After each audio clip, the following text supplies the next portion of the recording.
Everyone, welcome to the channel C S law inside. मेरा नाम है आयुष कुमार घोष, शॉर्ट में तुम मुझे AKG भी बोल सकते हो।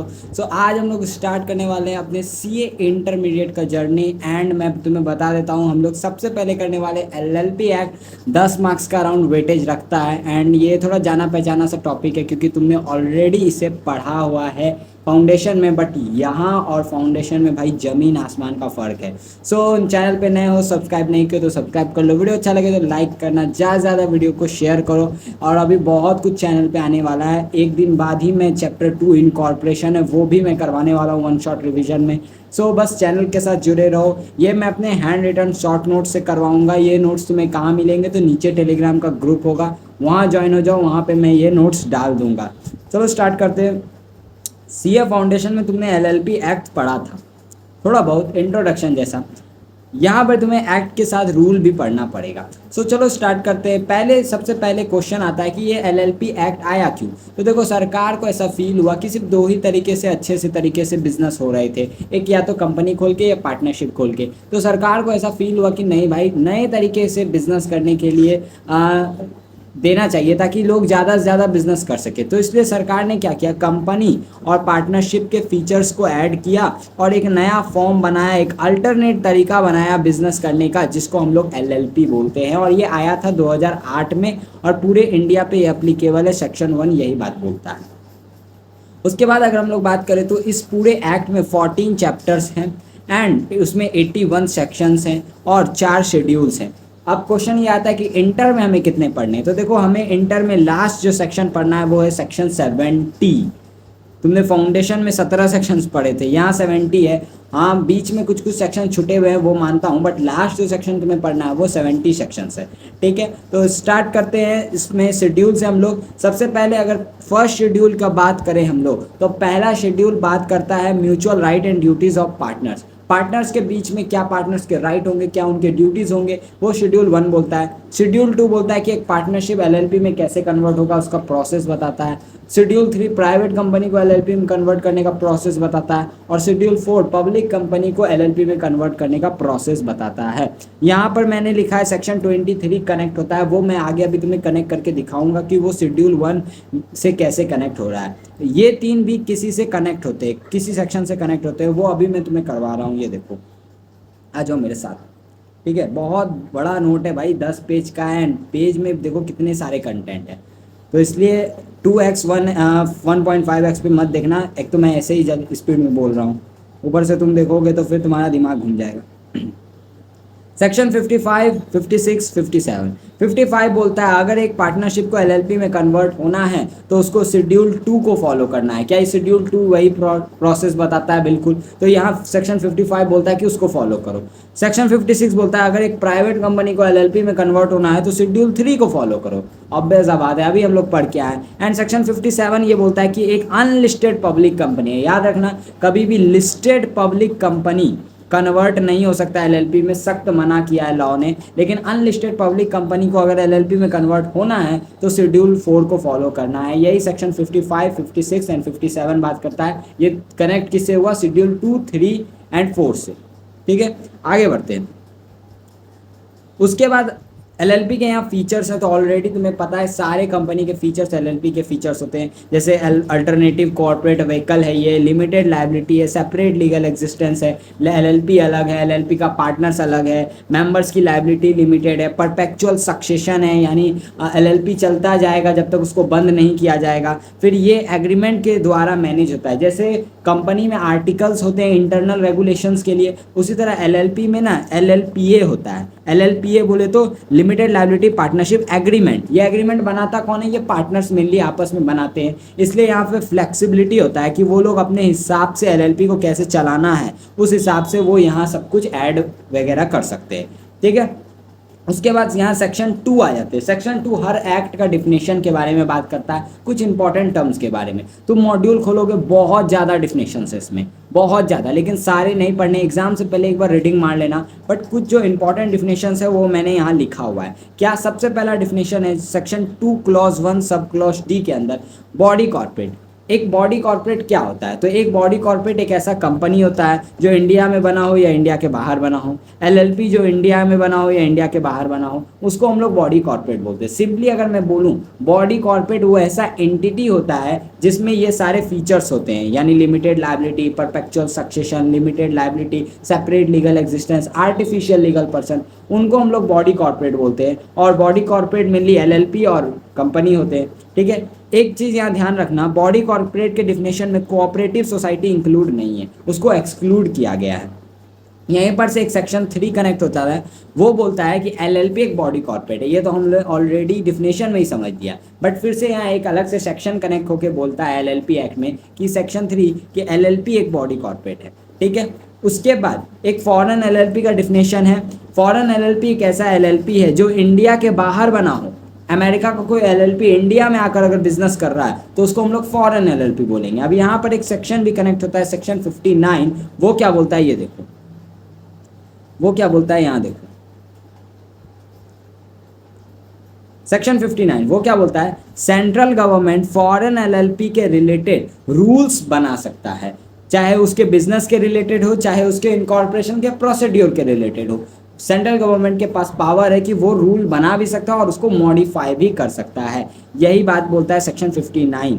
देखो कनेक्टिविटी कैसे हो रहा है। उसके बाद यहाँ फाइनेंशियल ईयर का एक इंपॉर्टेंट डिफिनेशन है, section 2 clause 1 sub clause L के अंदर। फाइनेंशियल ईयर क्या होता है, 1 अप्रैल से स्टार्ट होकर 31 मार्च को जो नेक्स्ट ईयर खत्म हो जाता है उसको हम लोग फाइनेंशियल ईयर बोलते हैं। लेकिन एलएलपी के केस में अगर कोई 30 सितंबर के बाद एलएलपी बनता है, यानी लेट सपोज 1 अक्टूबर को कोई एलएलपी बन रहा है, लेट सपोज 1 अक्टूबर 2024 को एलएलपी बन रहा है, तो उसका फाइनेंशियल ईयर एंड कब होना चाहिए था, 31 मार्च 2025।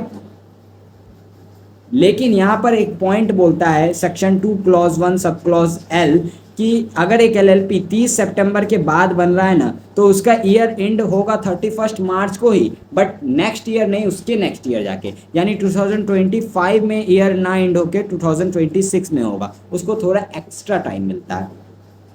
फिर यहाँ एक स्मॉल एलएलपी का डिफिनेशन आता है। स्मॉल एलएलपी का डिफिनेशन क्या बोलता है कि एक ऐसा एलएलपी जिसमें पार्टनर्स का कंट्रीब्यूशन 25 लाख से ज़्यादा नहीं है, या टर्नओवर पिछले साल 40 लाख से ज़्यादा नहीं है, दोनों हैं एंड, तो उसको हम लोग स्मॉल एलएलपी बोलते हैं। अब ये जो 5 करोड़ और 50 करोड़ का लिमिट है ना, ये फ्यूचर लिमिट है, यानी सरकार इस 25 लाख के लिमिट को बढ़ाकर 5 करोड़ तक ले जा सकता है, और इस 40 लाख के लिमिट को भी 50 करोड़ तक ले जा सकता है। बट अभी लिमिट क्या है, 25 लाख से कम, 25 लाख या उससे कम, 40 लाख या उससे कम, तो उसको हम लोग स्मॉल एलएलपी बोलेंगे। फिर यहाँ सेक्शन 4 आता है, वो बोलता है इंडियन पार्टनरशिप एक्ट 1932 के कोई भी प्रोविजन एलएलपी पे नहीं लगेंगे।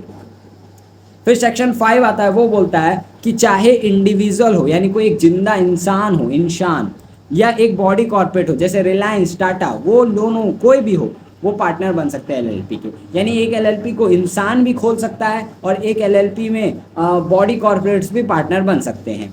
बट कुछ एक्सेप्शंस हैं, यानी कुछ लोगों को एलएलपी में पार्टनर बनने से मना किया गया है। कौन कौन, कोऑपरेटिव सोसाइटी, क्योंकि कोऑपरेटिव सोसाइटी बॉडी कॉर्पोरेट के डिफिनेशन से ही अलग है, तो ऑब्वियस सा बात है वो एलएलपी में कहाँ से पार्टनर बनेगा। फिर माइनर भी पार्टनर नहीं बन सकता। अनसाउंड माइंड इंसान, यानी जो पागल हो चुका है, वो भी पार्टनर नहीं बन सकता। इंसॉल्वेंट, जो कि गरीब हो चुका है, उसको गरीबी का सर्टिफिकेट दे दिया है कोर्ट ने, तो वो भी पार्टनर नहीं बन सकता। या फिर एक ऐसा इंसान जिसने इंसॉल्वेंट होने के लिए कोर्ट में अप्लाई किया है और एप्लीकेशन अभी पेंडिंग है, तो वो इंसान भी एलएलपी में पार्टनर नहीं बन सकता। फिर सेक्शन 6 आता है, वो बोलता है कि एलएलपी में मिनिमम 2 पार्टनर होने चाहिए। अगर कभी भी ये 2 पार्टनर से कम हो जाए, लेट सपोज सिर्फ एक पार्टनर है एलएलपी में, तो जो एक बचा हुआ पार्टनर है ना, एग्जिस्टिंग पार्टनर, उसको 6 महीने का टाइम मिला है कि वो नया पार्टनर एलएलपी में लाए। अगर 6 महीने के अंदर उसने नया पार्टनर एलएलपी में इंट्रोड्यूस नहीं किया, तो फिर 6 महीने के बाद उसका लायबिलिटी अनलिमिटेड कर दिया जाएगा। एलएलपी का फीचर्स है कि मेंबर्स की लायबिलिटी, पार्टनर्स की लायबिलिटी लिमिटेड रहेगी, लेकिन अगर वो अकेला एलएलपी चला रहा है, एक सिंगल पर्सन, एंड वो 6 महीने में भी एलएलपी में नया पार्टनर इंट्रोड्यूस नहीं कर रहा है, तो 6 महीने के बाद उस सिंगल पार्टनर का लायबिलिटी अनलिमिटेड हो जाएगा। फिर सेक्शन 7 बात करता है डेजिग्नेटेड पार्टनर के बारे में। जैसे एक कंपनी को कौन चलाता है, डायरेक्टर्स, उसी तरह एलएलपी को भी चलाने के लिए कोई एक इंसान की ज़रूरत होती है, तो उसको हम लोग डेजिग्नेटेड पार्टनर बोलते हैं। तो सेक्शन 7, ये देखो यहाँ जो मैंने पॉइंट्स लिखे हैं ना, 1 2 3 4 5 6, ये पॉइंट्स ऐसे ही मैंने नंबर नहीं दिए, ये सब सेक्शंस है। सेक्शन 7, सबसेक्शन 1, सबसेक्शन 2, सबसेक्शन 3, ठीक है। तो ये बात को ध्यान रखना। तो देखो, 2 डेजिग्नेटेड पार्टनर मिनिमम एलएलपी में अपॉइंट करने होंगे तुम्हें, और वो दोनों इंडिविजुअल होने चाहिए। यानी कोई बॉडी कॉर्पोरेट डेजिग्नेटेड पार्टनर नहीं बन सकता, पार्टनर बन सकता है बट डेजिग्नेटेड पार्टनर बिल्कुल नहीं बन सकता। उसके बाद यहाँ पे ध्यान रखना कि 2 इंडिविजुअल्स में से एक रेसिडेंट होगा, एक नहीं भी होगा तो चलेगा, एक लेकिन रेसिडेंट होना होगा। और रेसिडेंट होने के लिए क्या क्राइटेरिया है, तो देखो 120 days during the financial year India में रहना होगा, तो हम उसको रेसिडेंट मान लेंगे। यानी 2 डीपी होंगे, 2 में से एक दोनों इंडिविजुअल होंगे और 2 में से एक रेसिडेंट होंगे, और रेसिडेंट होने के लिए 120 दिन या उससे ज़्यादा इंडिया में ड्यूरिंग द फाइनेंशियल ईयर रहना होगा। अब मान लो 2 पार्टनर एलएलपी को इनकॉर्पोरेट किया है, 2 पार्टनर ने मिलकर, और दोनों बॉडी कॉर्पोरेट्स हैं। मैंने ऊपर बोला कि बॉडी कॉर्पोरेट भी पार्टनर बन सकते हैं। लेट्स सपोज रिलायंस और टाटा ने मिलकर एक एलएलपी बनाया, तो उस सिचुएशन में इंडिविजुअल पर्सन तो है ही नहीं, तो फिर हम डेजिग्नेटेड पार्टनर किसको बनाएंगे। तो लॉ ने बोला कि ये जो बॉडी कॉर्पोरेट्स हैं ना, इनके नॉमिनी को तुम, ये जो बॉडी कॉर्पोरेट्स हैं इनके नॉमिनी होंगे, इनको तुम डेजिग्नेटेड पार्टनर अपॉइंट कर दो, या फिर तुम नए पार्टनर इंट्रोड्यूस करो एलएलपी में जो इंडिविजुअल हों, यानी नए इंसानों को इंट्रोड्यूस करो एज अ पार्टनर और उनको डेजिग्नेटेड पार्टनर बना दो। बस सिंपल सा बात है। सेक्शन 7 सबसेक्शन 2 क्या बोलता है, इनकॉर्पोरेशन डॉक्यूमेंट। सेक्शन 11 वाला बात यहाँ ध्यान रखो, अगर फाउंडेशन में तुमने पढ़ा है तो, अगर नहीं पढ़ा तो सुनो। कोई भी एलएलपी बनता है तो उसका इनकॉर्पोरेशन डॉक्यूमेंट तैयार होता है जिसमें एलएलपी का सारा जानकारी रहता है, तो वो डॉक्यूमेंट में ही एलएलपी कौन डीपी बनेगा वो लिख देगा। और अगर एलएलपी ऐसा लिख देता है कि टाइम टू टाइम हर पार्टनर डीपी बनेगा, तो फिर उसमें टाइम टू टाइम डीपी बन जाएगा। यानी सिंपली ये एक बात बोल रहा है कि इनकॉर्पोरेशन डॉक्यूमेंट में जिसका नाम लिखा होगा एज अ डेजिग्नेटेड पार्टनर, वही डेजिग्नेटेड पार्टनर बनेगा। और एक चीज़ और बात ध्यान रखना, डेजिग्नेटेड पार्टनर अगर अपॉइंट करना है तुमको, या फिर अगर वो रिज़ाइन कर रहा है, सेसेशन मतलब छोड़कर जा रहा है, दोनों केस में तुमको एलएलपी एग्रीमेंट के हिसाब से ये सब कुछ प्रोसेस करना होगा। एलएलपी एग्रीमेंट में ये सब कुछ लिखा रहता है। फिर बात करें डेजिग्नेटेड पार्टनर बनने के लिए, जिस इंसान को तुम डेजिग्नेटेड पार्टनर बनाना चाह रहे हो ना, उसका तुमको कंसेंट लेना होगा। यानी उससे पूछना होगा क्या तुम्हें हमारे एलएलपी में डेजिग्नेटेड पार्टनर बनना है। अगर उसने कंसेंट दे दिया हाँ मुझे बनना है, तभी तुम उसको डेजिग्नेटेड पार्टनर बना सकते हो। ज़बरदस्ती तुम किसी को डीपी नहीं बना सकते।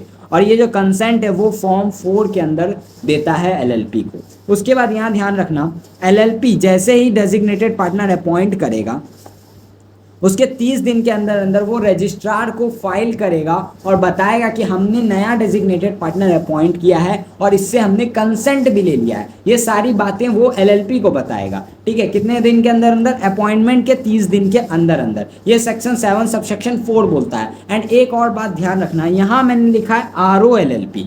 तो बहुत सारे नोट्स में तुम्हें दिखेगा, मेरे इसी नोट्स में तुमको दिखेगा ROC कहीं लिखा हुआ है, कहीं मैंने ROLLP लिखा है, कहीं मैंने रजिस्ट्रार लिखा है। तो यहाँ कन्फ्यूज़ मत होना तुम, ये मेनली रजिस्ट्रार ही है। अब जैसे कंपनी में हम लोग पढ़ते हैं तो कंपनी में रजिस्ट्रार क्या बोलते हैं, registrar of company ROC। LLP के रजिस्ट्रार को रजिस्ट्रार ऑफ LLP ROLLP। तो मेनली वो रजिस्ट्रार ही है। मैंने कहीं कहीं टर्म यूज़ किए, एग्जामिनेशन में नॉर्मली तुमको रजिस्ट्रार लिखना है, कोई उतनी दिक्कत वाली बात नहीं। उसके बाद सेक्शन 7 सबसेक्शन 5 बोलता है कि डेजिग्नेटेड पार्टनर को, अगर डेजिग्नेटेड पार्टनर अपॉइंट होना है, यानी एक पार्टनर को अगर डीपी बनना है, तो उसको कुछ कंडीशन सेटिस्फाई करने होंगे। बेसिकली बोले जाए तो एक एलिजिबिलिटी क्राइटेरिया फुलफिल करना होगा। और वो क्राइटेरिया क्या है, तो वो सबसेक्शन 6 में दिया हुआ है। क्या, सबसे पहले उसके पास डिपिन होना चाहिए। डिपिन बोले तो direct designated partner identification number. ये मेनली एक तरह से आइडेंटिफिकेशन नंबर है जिससे एमसीए तुमको पहचान सके कि हाँ तुम हो, तुम्हारे पास राइट है डेजिग्नेटेड पार्टनर बनने के लिए। ये मेनली एक तरह से आईडी कार्ड जैसा समझ लो, आधार कार्ड जैसा। ठीक है, बस वैसा ही समझ लो। तो अगर एक पार्टनर को डेजिग्नेटेड पार्टनर बनना है, तुमको अगर डेजिग्नेटेड पार्टनर बनना है, तो तुम्हारे पास क्या होना चाहिए? तुम्हारे पास डिपिन होना चाहिए। अभी तो तुम्हारे पास होगा नहीं, तो तुम पूछोगे कहाँ से हम लोग ले सकते हैं? तो एमसीए के पोर्टल पे जाओ, वहाँ पे DRI-3 फॉर्म होगा, उसको फाइल कर दो, तुमको डिपिन नंबर अलॉट हो जाएगा। उसके बाद तुम दुनिया में किसी भी एलएलपी में, दुनिया मतलब इंडिया में किसी में भी एलएलपी में जाकर तुम डेजिग्नेटेड पार्टनर जैसे अपॉइंट हो सकते हो, तुम एलिजिबल हो जाओगे, ठीक है। उसके साथ साथ डेजिग्नेटेड पार्टनर्स को सेक्शन 153 से 159 को भी कंपाइल करना होगा। अब इन सेक्शंस में क्या लिखा है ये तुम्हें पढ़ने का जरूरत नहीं है, क्योंकि तुम्हारे सिलेबस का पार्ट नहीं है। कंपनीज एक्ट में है ये, ठीक है, ये सारे सेक्शंस, तो ये तुम्हारे सिलेबस का पार्ट है ही नहीं। तुम्हें बस ये लाइन लिख देना है अगर एग्जामिनेशन में आएगा, उसके अलावा तुमको इसको कुछ एक्सप्लेन वगैरह नहीं करना है। उसके बाद सेक्शन 8 आता है। सेक्शन 8 क्या बोलता है कि डेजिग्नेटेड पार्टनर लायबल होगा सारे एक्ट्स के लिए। ऑब्वियस सा बात है, हम डीपी अपॉइंट ही क्यों कर रहे हैं कि वो एलएलपी के बिहाफ पे सारा काम करेगा। तो एलएलपी के सारे एक्ट के लिए लायबल कौन होगा? Designated partner. और अगर कुछ नॉन कंप्लायंस वो करता है तो उसके लिए पेनल्टी के लिए भी लायबल होगा डेजिग्नेटेड पार्टनर। ऑब्वियस सा बात है। इसलिए इस एलएलपी एक्ट में मैं तुम्हें अभी पढ़ाऊंगा, बहुत सारे पेनल्टी दिए हुए हैं, एंड सब जगह पेनल्टी एलएलपी पे भी लगा है और डेजिग्नेटेड पार्टनर पे भी लगा है, क्योंकि ऑब्वियस सा बात है डेजिग्नेटेड पार्टनर काम किसके लिए कर रहा है? एलएलपी के लिए। एलएलपी तो खुद काम करेगा नहीं, तो डेजिग्नेटेड पार्टनर ही नॉन कंप्लायंस करेगा, तो उसको हम कैसे छोड़ेंगे? उसको भी हम पकड़ेंगे। फिर सेक्शन 9 बात करता है वैकेंसी के बारे में। अगर डेजिग्नेटेड पार्टनर का जगह खाली हो जाता है तो 30 दिन के अंदर अंदर कंपनी बोलता हूँ एलएलपी उसको फिल करेगा। 30 डेज के अंदर नया डेजिग्नेटेड पार्टनर अपॉइंट किया जाएगा, और अपॉइंट करेगा उसके बाद सेक्शन 7 सबसेक्शन 4 और 5 तीनों कंपाइल करेगा। रुको एक मिनट, मैंने क्या बोला? 30 दिन के अंदर नया डेजिग्नेटेड पार्टनर लाओ, और सेक्शन 7 सबसेक्शन 4 और 5 दोनों कंपाइल करना होगा। क्यों? अब देखो 4 बोल क्या रहा है। 4 क्या बोल रहा है कि रजिस्ट्रार को 30 दिन के अंदर अंदर बताना है जैसे तुम्हारा नया डेजिग्नेटेड पार्टनर अपॉइंट होगा। तो ऑब्वियस सा बात है, यहाँ भी तो तुम नया डीपी ही ला रहे हो, तो 30 दिन के अंदर अंदर रजिस्ट्रार को नहीं बताओगे? ऑब्वियस सा बात है बताओगे, तो बस तुमको बताना होगा। उसके सेक्शन 7 सबसेक्शन 5 भी फॉलो करना होगा, यानी कुछ कंडीशंस जो ये डिपिन होना चाहिए, अपना कंसेंट देना होगा। तो नॉर्मल सा बात है, सेक्शन 7 में डेजिग्नेटेड पार्टनर्स के रिलेटेड जो भी रूल्स हैं वो तुम कभी भी डीपी को अपॉइंट करो तो वो चीज़ तो तुम्हें बात माननी होगी ना। तुम डीपी का कंसेंट लोगे, उसके बाद उसके पास डिपिन नंबर होना चाहिए, वो सेक्शन 153 से 159 कुछ सब्जेक्ट टू कंडीशन उसको सेटिस्फाई करना चाहिए, एंड उसके साथ साथ रजिस्ट्रार को भी तुम 30 दिन के अंदर अंदर बताओगे। ये सब नॉर्मल बात है, बस वही बात क्या बोल रहा है। अगर तुम 30 दिन के अंदर अंदर पार्टनर अपॉइंट नहीं करते हो, डेजिग्नेटेड पार्टनर अपॉइंट नहीं करते हो, तो फिर जो इंडिविजुअल होंगे तुम्हारे एलएलपी में उन सब को डीम्ड डीपी मान लिया जाएगा। जितने इंडिविजुअल है उन सब को डीम्ड डीपी मान लिया जाएगा। अब यहाँ पर सेक्शन 10 आता है, वो मैंने यहाँ लिखा है, ये नोट्स मैं टेलीग्राम पे दे दूंगा, नीचे ग्रुप है वहाँ ज्वाइन हो जाओ।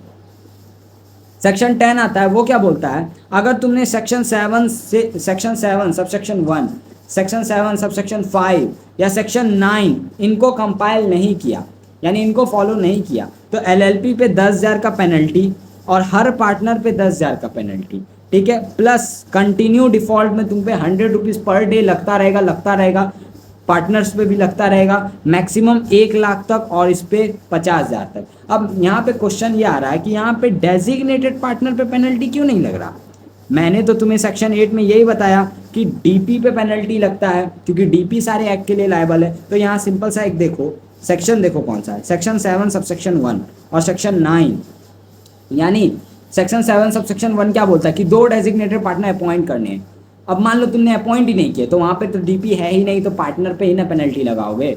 सेक्शन 7 सबसेक्शन 1 यही ना, अभी मैंने यही ना पढ़ाया कि सेक्शन 7 सबसेक्शन 1 बोलता है कि 2 मिनिमम डीपी अपॉइंट करने, तुमने डीपी अपॉइंट नहीं किए तो इसलिए वहाँ पे पार्टनर पे पेनल्टी लग रहा है। इसी तरह सेक्शन 9 में क्या बोलता है? वैकेंसी आया है डीपी का, यानी डीपी का जगह ही खाली है और पार्टनर अपॉइंट ही नहीं कर रहे डीपी, तो ऑब्वियस सा बात है, तो वहाँ पे पेनल्टी किस पे मारोगे? तुम पार्टनर पे मारोगे, डीपी तो है ही नहीं।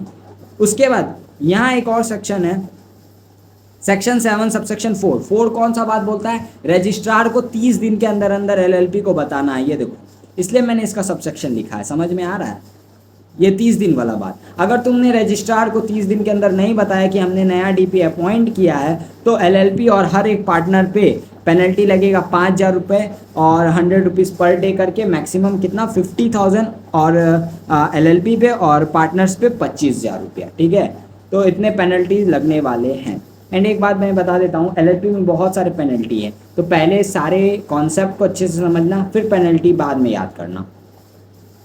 फिर आ जाता है सेक्शन 11। सेक्शन 11 इनकॉर्पोरेशन के बारे में बात करता है कि LLP आखिर बनेगा कैसे। तो देखो, LLP बनने के लिए सबसे पहले 2 इंसान होने चाहिए या बॉडी कॉर्पोरेट होनी चाहिए। वो लोग एक इनकॉर्पोरेशन डॉक्यूमेंट्स तैयार करेंगे, ठीक है, और उसके साथ कुछ अटैचमेंट्स भी फाइल करेंगे रजिस्ट्रार को। क्या क्या अटैचमेंट्स होंगे? मेनली 2 डिक्लेरेशन होते हैं। एक डिक्लेरेशन या तो CA से ले लो, CS से ले लो, CMA से ले लो या एडवोकेट से ले लो, और एक डिक्लेरेशन जो इनकॉर्पोरेशन डॉक्यूमेंट को साइन करेंगे ना, जो सब्सक्राइबर होंगे, मेनली जो पार्टनर होंगे, वो डिक्लेरेशन देंगे कि हमने इस एक्ट के सारे रिक्वायरमेंट्स फुलफिल किए, ठीक है। अगर तुमने इस इनकॉर्पोरेशन डॉक्यूमेंट में कुछ भी गलत इंफॉर्मेशन दिया या फॉल्स इंफॉर्मेशन मिसलीड करने के लिए जानबूझकर, तो भैया लायबल हो गए तुम जेल जाने के लिए अप टू 2 ईयर्स, और फाइन भी तुम पे लग सकता है 10,000 से लेकर 5 लाख रुपये तक। तो इसलिए भैया ठगना तो नहीं है रजिस्ट्रार को।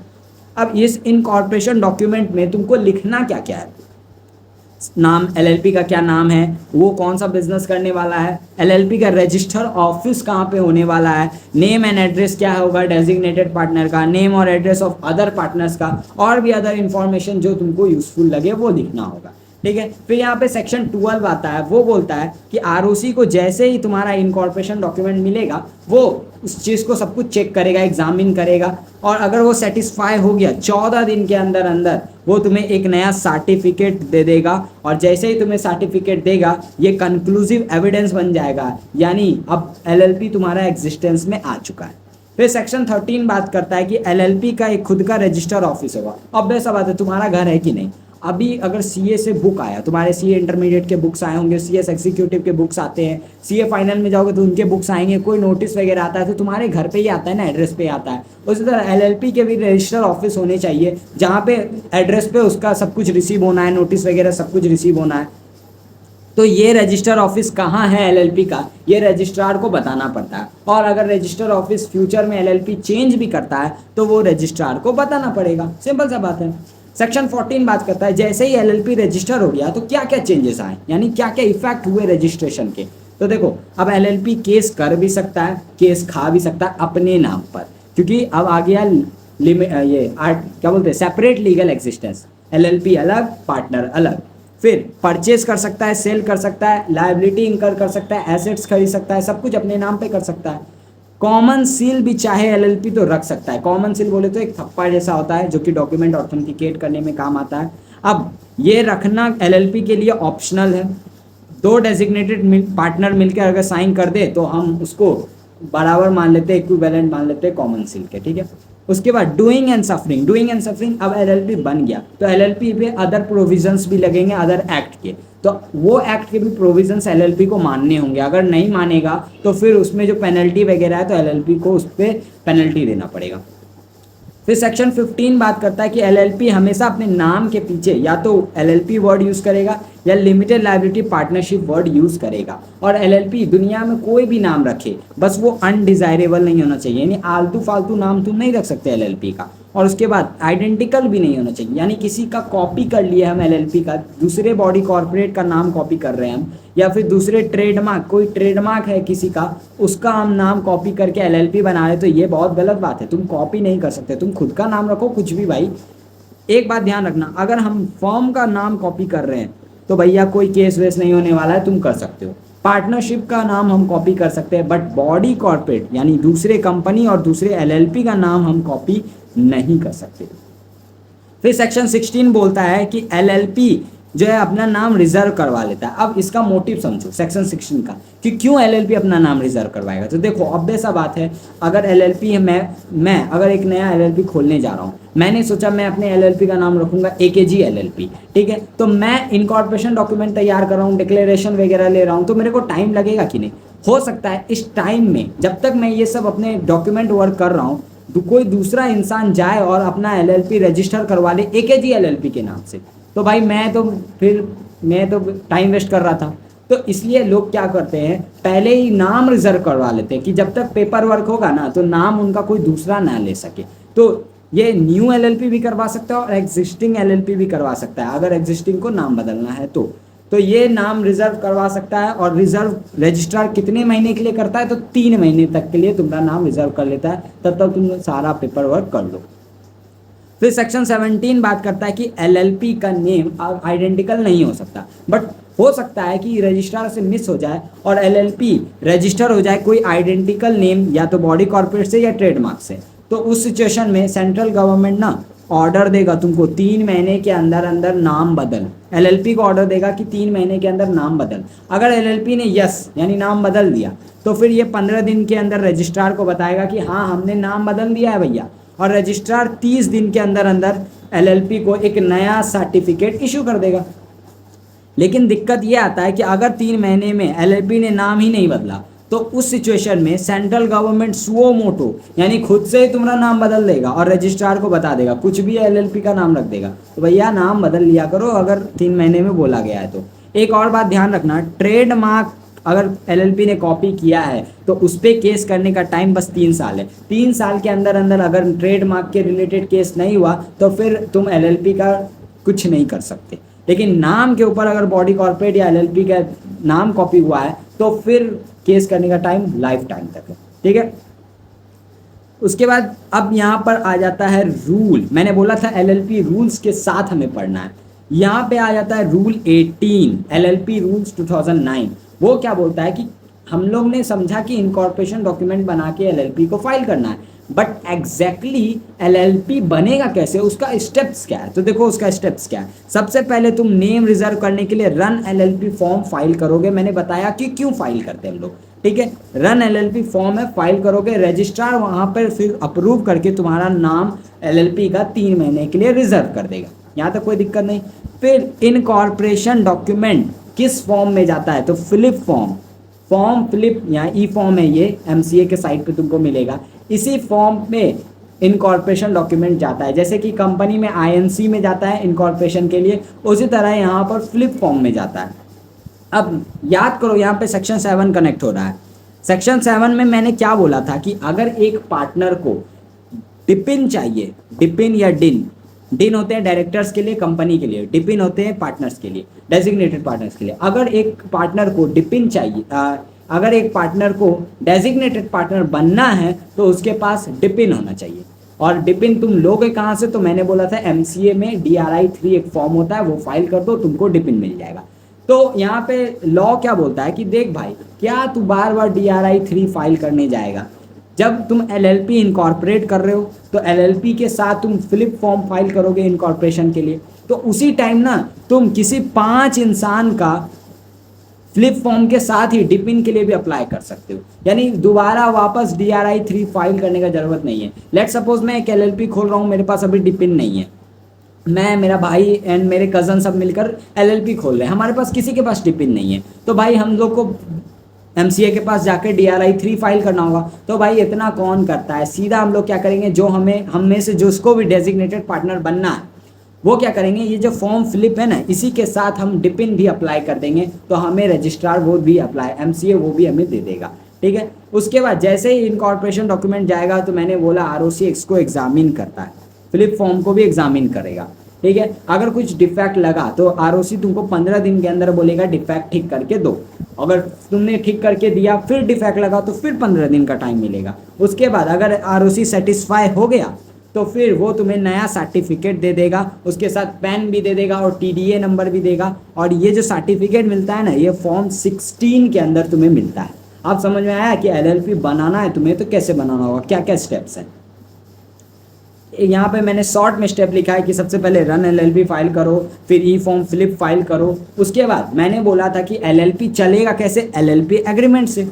तो यहाँ पर एलएलपी एग्रीमेंट जो बनता है ना, देखो एलएलपी जैसे बन गया, एलएलपी का सर्टिफिकेट मिल गया, सर्टिफिकेट मिलने के 30 दिन के अंदर अंदर एलएलपी को एलएलपी एग्रीमेंट तैयार करके रजिस्ट्रार को भेजना होता है।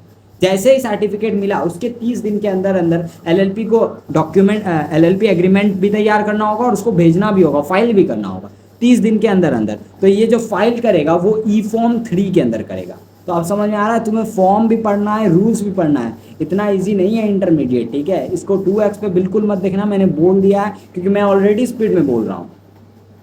फिर आ जाता है यहाँ पे सेक्शन 22, 17 के बाद सीधा 22 है, बीच में 4 सेक्शंस नहीं दिए गए। पार्टनर तुम कैसे बनोगे एलएलपी में? तो देखो, जो सब्सक्राइबर हैं इनकॉर्पोरेशन डॉक्यूमेंट के, या तो तुम इनकॉर्पोरेशन डॉक्यूमेंट सब्सक्राइब कर दो तो तुम पार्टनर बन जाओगे, या अगर तुम जब एलएलपी बन रहा था उस समय तुमने सब्सक्राइब नहीं किया, उस समय तुम पार्टनर नहीं थे, तो बाद में अगर तुम्हें किसी एलएलपी में पार्टनर बनना है तो कैसे बनोगे? तो एलएलपी एग्रीमेंट में लिखा रहता है कि कैसे पार्टनर अपॉइंट होंगे या नए पार्टनर बनेंगे, तो उसके हिसाब से तुम बनोगे, ठीक है। 3 पेज हमने खत्म कर दिया आधे घंटे में। कितने घंटे में? आधे घंटे में हमने 3 पेज खत्म कर दिया। उसके बाद सेक्शन 23 हम बात करते हैं। अब मैंने शेड्यूल 1 बोला था वहां पर कि वो सेक्शन 23 से कनेक्ट होगा। कैसे होगा वो देखो, जो भी mutual right and duties between partners होंगे, पार्टनर्स का क्या राइट होगा एलएलपी में, क्या ड्यूटी है, वो सब कुछ एलएलपी एग्रीमेंट में लिखा होगा और उसके हिसाब से उनका डिटरमाइन होगा, ठीक है। कोई दिक्कत? यहाँ कोई दिक्कत नहीं है। अब ये एलएलपी एग्रीमेंट राइटिंग में होगा, सबको पता है, और अगर इसको तुमको चेंज करना होगा तो पार्टनर्स का कंसेंट लेना होगा, ये बात तो सबको पता है। इस एलएलपी एग्रीमेंट को तुम ई फॉर्म 3 में फाइल करोगे रजिस्ट्रार को 30 दिन के अंदर अंदर, ये बात भी मैंने अभी तुम्हें जस्ट बताया। और इसमें अगर कोई चेंज भी हो रहा है तो भी तुमको रजिस्ट्रार को ई फॉर्म 3 के अंदर फाइल करके बताना होगा कि हमने अपने एग्रीमेंट में ये चेंजेस किए। यहाँ तक कोई दिक्कत नहीं है। तो यहाँ पर शेड्यूल 1 कनेक्ट कैसे हो रहा है? तो देखो, मान लो कोई मैटर आया एलएलपी में, कोई मैटर आया और उस मैटर के रिलेटेड क्या राइट एंड ड्यूटीज होगा वो तुमने अपने एलएलपी एग्रीमेंट में लिखा ही नहीं है। तो उस सिचुएशन में हम लोग कैसे डिटरमाइन करेंगे कि क्या पार्टनर्स का राइट होगा, क्या उनका ड्यूटीज होगा? तो उस सिचुएशन में जब एलएलपी एग्रीमेंट साइलेंट होगा तो हम शेड्यूल 1 को फॉलो कर लेंगे। यही सेक्शन 23 बस बोलता है। फिर आ जाता है सेक्शन 24, वो बोलता है कि एक पार्टनर सीज यानी स्टॉप, एक पार्टनर चाहे तो एलएलपी छोड़ के जा सकता है। ऑब्वियस बात है, उसका मन है भाई नहीं रहना एज ए पार्टनर, तो वो पार्टनर छोड़ के जा सकता है। तो वो छोड़ के जाएगा कैसे, प्रोसेस क्या है छोड़ के जाने का? तो ये एलएलपी एग्रीमेंट में लिखा होगा। एलएलपी एग्रीमेंट के अकॉर्डेंस जैसे वहाँ लिखा होगा कि ऐसे पार्टनर जा सकता है, वो उसके हिसाब से चला जाएगा। लेकिन लेट सपोज एलएलपी एग्रीमेंट में हमने सेसेशन के बारे में कुछ लिखा ही नहीं है, यानी एक पार्टनर कैसे रिजाइन करेगा इसके बारे में कुछ डिस्कशन ही नहीं है, मेरा एलएलपी एग्रीमेंट साइलेंट है। तो उस सिचुएशन में पार्टनर नोटिस देगा 30 दिन पहले, बिफोर अदर पार्टनर्स को, और बताएगा कि मैं रिजाइन करना चाहता हूँ। यानी वो अदर पार्टनर्स को 30 दिन पहले नोटिस दे देगा कि भाई 30 दिन बाद मैं रिटायर होने वाला हूँ, ठीक है, मैं रिजाइन कर रहा हूँ। अब कब कब पार्टनर्स को नोटिस देने का जरूरत नहीं है? देखो, ये सारे केसेस हैं जिसमें पार्टनर को नोटिस देने का जरूरत नहीं है, और तुम्हें केसेस समझ के ही समझ में आ जाएगा कि क्यों नोटिस देने का जरूरत नहीं है। डेथ, भाई मरा हुआ आदमी नोटिस देने तो आएगा नहीं, उसके अनसाउंड माइंड पागल हो गया तो फिर वो नोटिस देगा ही कैसे? डिसॉल्यूशन, एलएलपी ही बंद हो रहा है तो भाई नोटिस क्यों देना? और लास्ट इंसॉल्वेंट, एक इंसान अगर इंसॉल्वेंट हो जाता है तो कोर्ट हर जगह ये बात चिल्ला चिल्ला कर बताता है, तो उसमें भी नोटिस देने का जरूरत नहीं है। बाकी हर केस में पार्टनर अगर एलएलपी एग्रीमेंट में कुछ नहीं लिखा तो पार्टनर 30 दिन पहले अदर पार्टनर्स को ये नोटिस दे देगा कि हम 30 दिन के बाद रिजाइन करने वाले हैं। सो एक पार्टनर जो सीज्ड हो चुका है, यानी जो रिजाइन करके जा चुका है, उसको हम लोग फॉर्मर पार्टनर बोलते हैं, ठीक है। एंड ये फॉर्मर पार्टनर अपने पास्ट ऑब्लिगेशन के लिए लायबल होगा फ्यूचर में भी, एलएलपी छोड़ने के बाद भी। ऑब्वियस बात है, उसने जो पास्ट में कर दिया उसके लिए तो वो फ्यूचर में भी लायबल होगा। उसके बाद अगर हम बात करें तो क्या वो फ्यूचर के कोई एक्ट के लिए लायबल होगा? लेट सपोज उसने एलएलपी छोड़ दिया और उसके बाद एलएलपी के एक्ट के लिए क्या वो लायबल होगा उसके छोड़ने के बाद? तो देखो, अगर उसने नोटिस नहीं दिया है रजिस्ट्रार को, एलएलपी ने नोटिस नहीं दिया है रजिस्ट्रार को कि ये पार्टनर छोड़कर जा चुका है, तो वो फ्यूचर के लिए भी लायबल होगा एलएलपी के एक्ट के लिए। भले ही वो पार्टनर है नहीं है कोई फर्क नहीं पड़ता, अगर उसने रजिस्ट्रार को नोटिस नहीं दिया है तो वो फ्यूचर में भी जो भी एक्ट एलएलपी कर रहा है उसके लिए वो लायबल हो रहा है। इसलिए भैया नोटिस देना बहुत इंपॉर्टेंट है। एक और बात ध्यान रखना, अगर नोटिस नहीं दिया है तब भी एक केस है जिसमें वो लायबल नहीं होगा। कौन सा वो केस है? जो पर्सन एलएलपी के साथ डील कर रहा है उसको ये बात अगर पता है कि ये फॉर्मर पार्टनर है, ये जा चुका है, तो फिर उस सिचुएशन में ये लायबल नहीं होगा। बाकी अगर वो नोटिस नहीं देता है तो वो हर एक्ट के लिए एलएलपी के फ्यूचर में भी लायबल माना जाएगा। उसके बाद ये जो फॉर्मर पार्टनर ये जब जाएगा तो इसको प्रॉफिट में हिस्सा मिलेगा, लॉसेस जो भी होगा उसमें हिस्सा मिलेगा, कैपिटल कंट्रीब्यूशन में हिस्सा मिलेगा, लेकिन वो फिर मैनेजमेंट में पार्टिसिपेट नहीं कर सकता क्योंकि वो ऑलरेडी ज़्यादा है। अब एक बात यहाँ पे और ध्यान रखो, सेक्शन कहाँ गया भाई, सेक्शन 25, 24 बस इतना ही था, 25 आ गया। 25 क्या बोलता है, अगर एक पार्टनर अपना या तो नाम चेंज कर रहा है या एड्रेस चेंज कर रहा है, एलएलपी का कोई पार्टनर नाम या एड्रेस चेंज कर रहा है, वो 15 दिन के अंदर अंदर एलएलपी को ये बात बता देगा कि मैंने अपना नाम या एड्रेस चेंज किया। अब एलएलपी भी इस चेंज के बारे में 30 दिन के अंदर अंदर आरओसी को बता देगा, ठीक है। उसके अलावा अगर एलएलपी कोई नया पार्टनर भी इंट्रोड्यूस कर रहा है या फिर कोई पार्टनर रिजाइन करके जा रहा है, तो उस सिचुएशन में भी एलएलपी के पास 30 दिन का टाइम है, वो रजिस्ट्रार को ये सारी बातें बताएगा कि नया पार्टनर आया, पुराना पार्टनर जा चुका है, ये सारी बातें बताना होगा। नया जो पार्टनर आएगा उसका कंसेंट भी लिया जाएगा, एलएलपी उसका कंसेंट भी लेगा और ये चीज़ भी रजिस्ट्रार को दिखाएगा वो। और ऑब्वियस सा बात है, जो भी नोटिस देगा तो उसमें फी वगैरह भी जाएगा और डेजिग्नेटेड पार्टनर तो साइन करेगा ही करेगा, क्योंकि सारा एक्ट तो डेजिग्नेटेड पार्टनर ही कर रहे हैं। अगर एलएलपी ने कंपाइल नहीं किया, 30 दिन के अंदर अंदर नहीं बताया, तो एलएलपी और डेजिग्नेटेड पार्टनर पे सीधा 10,000 का पेनल्टी, दोनों पर अलग अलग 10,000 का, ठीक है। और अगर पार्टनर ने 15 दिन के अंदर एलएलपी को नहीं बताया तो उस पर भी 10,000 का पेनल्टी लगा दो, ठीक है। अब हो सकता है जब एक पार्टनर छोड़कर जा रहा है तो उसको ऐसा लगे कि कहीं एलएलपी को मैं नोटिस दूं और एलएलपी रजिस्ट्रार को नोटिस ना दे तो भैया मैं तो फ्यूचर के लिए भी लायबल हो जाऊंगा। तो एक पार्टनर जो छोड़कर जा रहा है वो डायरेक्टली रजिस्ट्रार को भी नोटिस दे सकता है कि मैं अब ये एलएलपी छोड़ के जा रहा हूँ। उस सिचुएशन में रजिस्ट्रार जो है एलएलपी से 15 दिन का 15 दिन के अंदर अंदर कंफर्मेशन मांगेगा कि क्या सही में ये पार्टनर छोड़ के जा रहा है। अगर एलएलपी 15 दिन के अंदर कुछ नहीं बोलता है तो भैया रजिस्ट्रार उसको नोटिस को रजिस्टर कर लेगा और मान लेगा कि ये पार्टनर अब फॉर्मर पार्टनर हो गया है।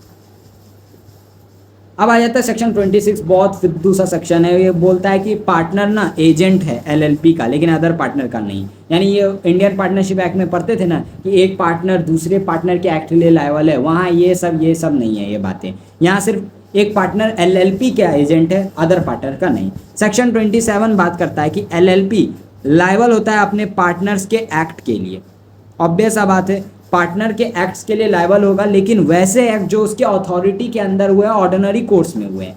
यानी कोई ऐसा एक्ट, पार्टनर का एक्ट जो उसके अथॉरिटी के बाहर हुआ है और सामने वाले को ये बात पता भी है कि इसके अथॉरिटी में नहीं है ये चीज़, बट फिर भी ये कर रहा है, अपने पावर से बाहर जाकर काम कर रहा है, तो उसके लिए एलएलपी कभी भी लायबल नहीं होगा। एक और बात, एलएलपी अपने ऑब्लिगेशन के लिए खुद लायबल होगा और ये जो लायबिलिटी है वो अपने प्रॉपर्टी से मेट आउट करेगा। फिर आ जाता है सेक्शन 28, पार्टनर एलएलपी के एप्लीकेशन के लिए लायबल नहीं होगा क्योंकि सेपरेट लीगल एक्सिस्टेंस जो है, और खुद के एक्ट के लिए तो लायबल होगा। अगर पार्टनर खुद ही रॉन्गफुल कोई एक्ट कर रहा है तो उसके लिए लायबल होगा, अदर पार्टनर्स के एक्ट के लिए लायबल नहीं होगा। सेक्शन 28 बहुत सिंपल है।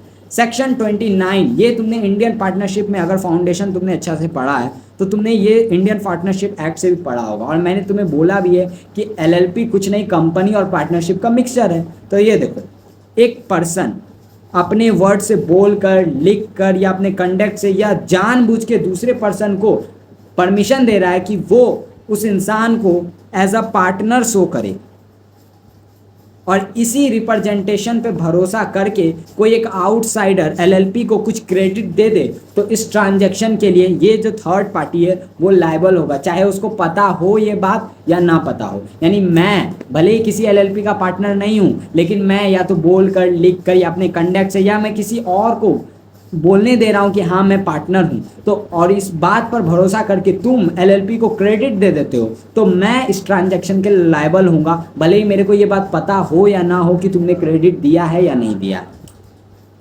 एक बात और ध्यान रखना, एक पर्सन का अगर डेथ हो गया और एलएलपी में उसका नाम यूज़ हो रहा है, यानी एक पार्टनर का डेथ हो गया और एलएलपी में उसका नाम अभी भी यूज़ हो रहा है डेथ होने के बाद भी, तो क्या लीगल रिप्रेजेंटेटिव लायबल होगा इस पार्टनर का? The answer is no. Death के बाद भले ही तुम उसका नाम ही क्यों ना यूज़ कर लो, वो उसके लीगल रिप्रेजेंटेटिव को लायबल नहीं कर पाएगा।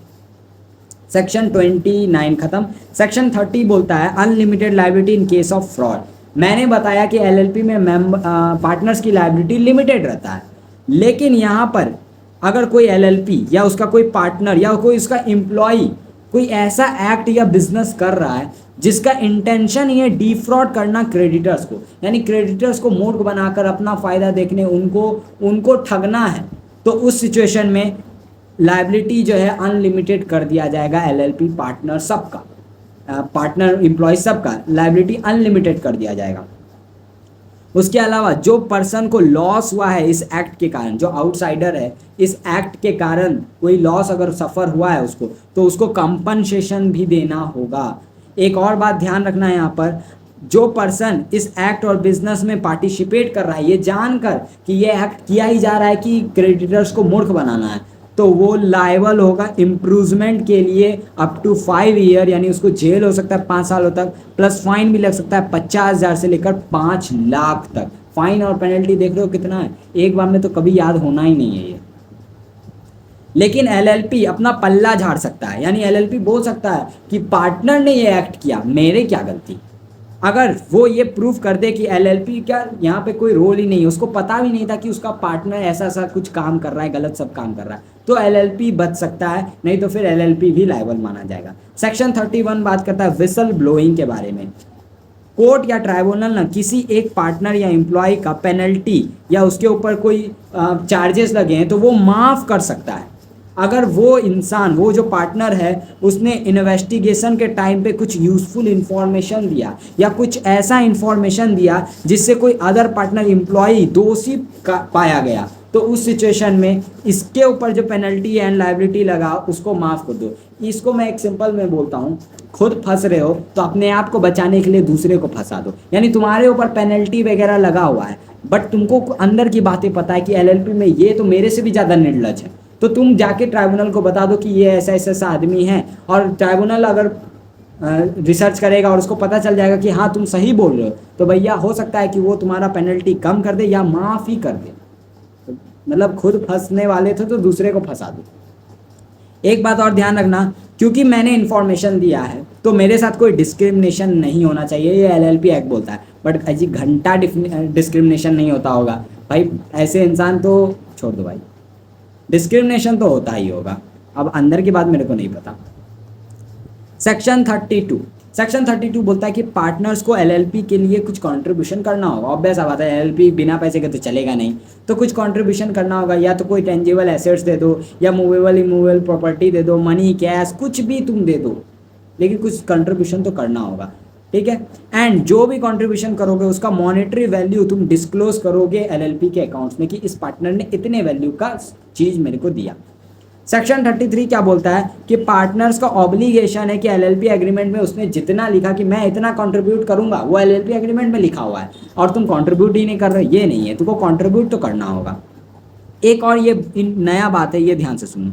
मान लो कोई एलएलपी में कोई नया क्रेडिटर एलएलपी एग्रीमेंट देखकर नए क्रेडिट देता है, ठीक है, कोई क्रेडिटर एलएलपी एग्रीमेंट देखकर क्रेडिट दे रहा है एलएलपी को, बट एलएलपी और पुराने जो क्रेडिटर्स हैं, पास्ट क्रेडिटर्स, उनके बीच में हमेशा कॉम्प्रोमाइज़ होता है, यानी एलएलपी उनसे कॉम्प्रोमाइज़ करवा लेता है कि मैं इंटरेस्ट कम दूंगा या फिर टाइम एक्सटेंड कर दो। ऐसा कोई कॉम्प्रोमाइज़ एलएलपी के साथ होता है पास्ट क्रेडिटर्स सबके साथ, पहले होता हो, ठीक है, और इस क्रेडिटर को उस चीज़ के बारे में पता ही नहीं है, वो तो नॉर्मली एलएलपी एग्रीमेंट में देखकर ये सब इन किया है, तो उस सिचुएशन में ये जो नया क्रेडिटर है उसके साथ कोई कॉम्प्रोमाइज़ नहीं होगा, ओरिजिनल जो एग्रीमेंट है वही इन्फोर्स होगा, ठीक है।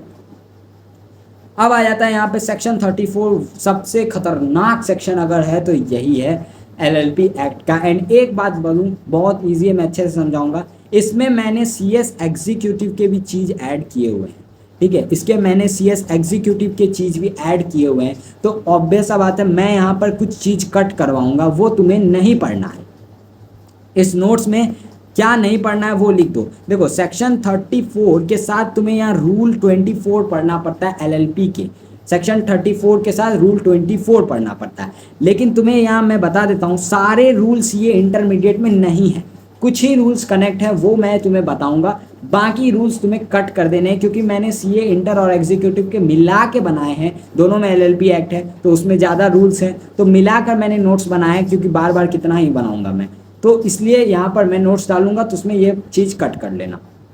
सबसे पहले सेक्शन 134 सब सेक्शन 1 क्या बोलता है कि एक एलएलपी अपना proper books of account maintain करेगा, यानी प्रॉपर बुक्स बनाएगा एलएलपी अपना, ठीक है, और वो मेंटेन करेगा कहाँ, रजिस्टर ऑफिस में मेंटेन करके रखेगा। ठीक है, यहाँ तो कोई दिक्कत नहीं है। उसके यहाँ रूल 24 सब रूल 3 कनेक्ट होता है, वो बोलता है ये जो बुक्स ऑफ अकाउंट बनेगा ना, इसको प्रिजर्व करके रखेगा एलएलपी, यानी संभाल के 8 सालों तक एलएलपी अपने पास रखेगा। उसके बाद ये जो बुक्स ऑफ अकाउंट बनेगा, ये या तो कैश बेसिस पे एलएलपी बना सकता है या अक्रूवल बेसिस पे बना सकता है, बट हमेशा डबल एंट्री पे होगा। Double entry, single entry accounts में तुमने फाउंडेशन में पढ़ा होगा, उस पर नहीं बनाना है, डबल एंट्री पे बनाना है। और इसमें जितने भी अफेयर्स रिलेटेड हैं एलएलपी के, वो सब कुछ तुम्हें यहाँ बताना होगा। फिर ये जो रूल 24 का ये जो पार्ट है, ये तुमको नहीं करना, ये सीएस एग्जीक्यूटिव वालों के लिए। ठीक है, फिर देखो एलएलपी एक statement of account and solvency भी प्रिपेयर करेगा 6 महीने के अंदर अंदर, जैसे फाइनेंशियल ईयर एंड होगा। फाइनेंशियल ईयर जैसे एंड हुआ, उसके 6 महीने के अंदर अंदर एक स्टेटमेंट ऑफ अकाउंट और सॉल्वेंसी होता है, वो बनाना पड़ेगा एलएलपी को। और उस पर साइन किसका होगा, डेजिग्नेटेड पार्टनर का। ये रूल 24 सब रूल 7 बोलता है। ठीक है, उसके बाद ये तुम्हें नहीं पढ़ना, ये तुम्हें नहीं पढ़ना, ये सीएस एग्जीक्यूटिव का। ठीक है, बस इतना सा बात करना कि एसएएस बनेगा, यानी statement of account and solvency, और उस पर डेजिग्नेटेड पार्टनर साइन करेगा। उसके बाद देखो ये जो statement of account and solvency बनाएगा एलएलपी 6 महीने के अंदर अंदर, उसके बाद बनाने के 30 दिन के बाद, जैसे ही 6 महीना खत्म हुआ, उसके 30 दिन के अंदर अंदर एलएलपी को फाइल करेगा फी के साथ। ठीक है, यानी 6 महीना बनाने का टाइम और उसके बाद फिर 30 दिन फाइल करने का टाइम। ठीक है, और ये कौन से फॉर्म में फाइल होगा, तो फॉर्म 8 में फाइल होगा। रूल 24 सब रूल 4 बोलता है। यहाँ तक कोई दिक्कत नहीं है। अब ये जो इतना पार्ट्स है ना, बस ये सीएस एग्जीक्यूटिव का है, ये तुम्हें नहीं करना। ठीक है, ये तुम्हें नहीं करना। चलो आगे बढ़ो। इसका सेक्शन 34 सबसेक्शन 5 क्या बोलता है कि अगर तुमने सेक्शन 34 सबसेक्शन 3 नहीं किया, 3 क्या था ये देखो, 3 क्या था कि तुमको एलएलपी को फाइल करना होगा, रजिस्ट्रार को फाइल करना होगा 30 दिन के अंदर अंदर statement of account and solvency.